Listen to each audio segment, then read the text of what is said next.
Hello বন্ধুরা, নমস্কার রূপাদি রান্নাঘরে। তো আজকে আবার চলে এসেছি রান্না করতে। তো আজকে রান্না হচ্ছে থোর চিংড়ি।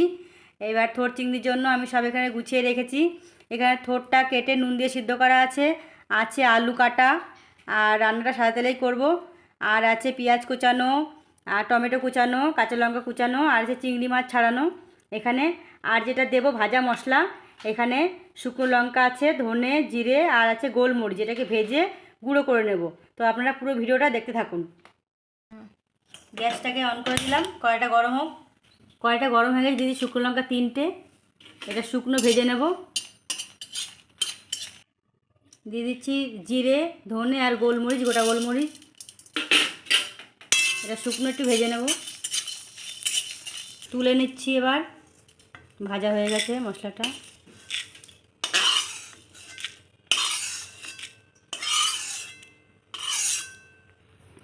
দিয়ে দিচ্ছি তেল, এবার মাছটা ভেজে নেব। এবার দিয়ে দিচ্ছি একটু হলুদ, আর তারপরে মাছটা ছেড়ে দেবো।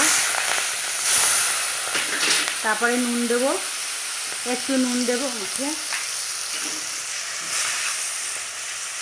তো মাছটা হালকা ভেজে আমি তুলে নিচ্ছি।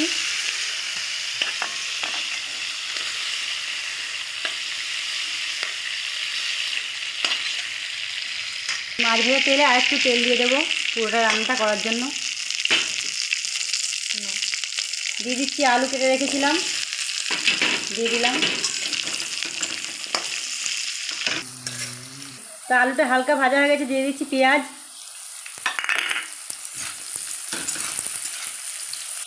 পেঁয়াজটা হালকা ভাজা হয়েছে, দিয়েছি টমেটো কুচানো, দিয়ে দিচ্ছি নুন 2 চামচ, যে থোড়ের মধ্যে নুন দিয়ে সিদ্ধ করেছিলাম বলে অল্প দিলাম। দিয়ে দিচ্ছি ধনের গুঁড়ো 1 চামচ, দিচ্ছি জিরের গুঁড়ো 1 চামচ, 1 চামচ লঙ্কার গুঁড়ো, আর 1 চামচ হলুদের গুঁড়ো দিয়ে ভালোভাবে কষিয়ে নেব মশলাটাকে আমি। মশলাটা আমার কষানো হয়ে দিচ্ছি অল্প একটু চিনি, কেন চিংড়ি মাছ দেওয়া তো, ওই জন্য অল্প চিনি দিলাম, হালকা চিনি। এবার থোরটাকে দিয়ে দেবো একটু হাতে, এইভাবে একটু মেখে নিই যাতে মিশবে ভালো করে।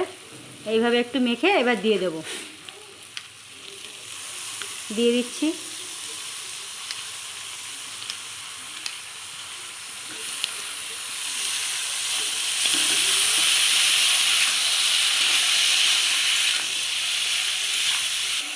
এইবার ভেজে রাখা চিংড়িগুলো দিয়ে দেবো,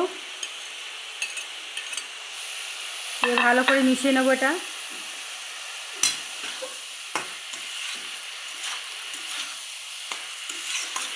দিয়ে দিচ্ছি লঙ্কা কুচিয়ে রেখেছিলাম, সেটা দিয়ে এবার ঢাকা দেবো একটু 5-7 মিনিট। ঢাকা দিয়ে রাখবো আলুটা সেদ্ধ হওয়ার জন্য।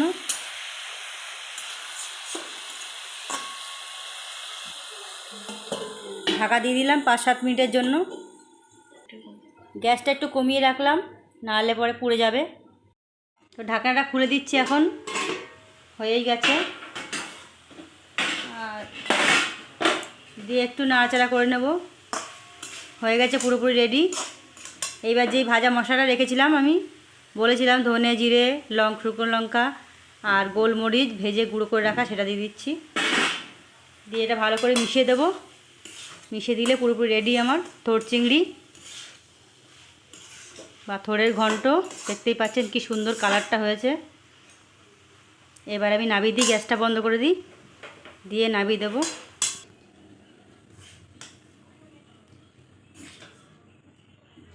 তো আমার থোর চিংড়ি পুরো রেডি, এখানে রাখা আছে। কি সুন্দর লাগছে দেখতে কালারটা। আপনারাও চেষ্টা করবেন বানিয়ে খাওয়ার, খুব টেস্টি হয় এটা রান্নাটা।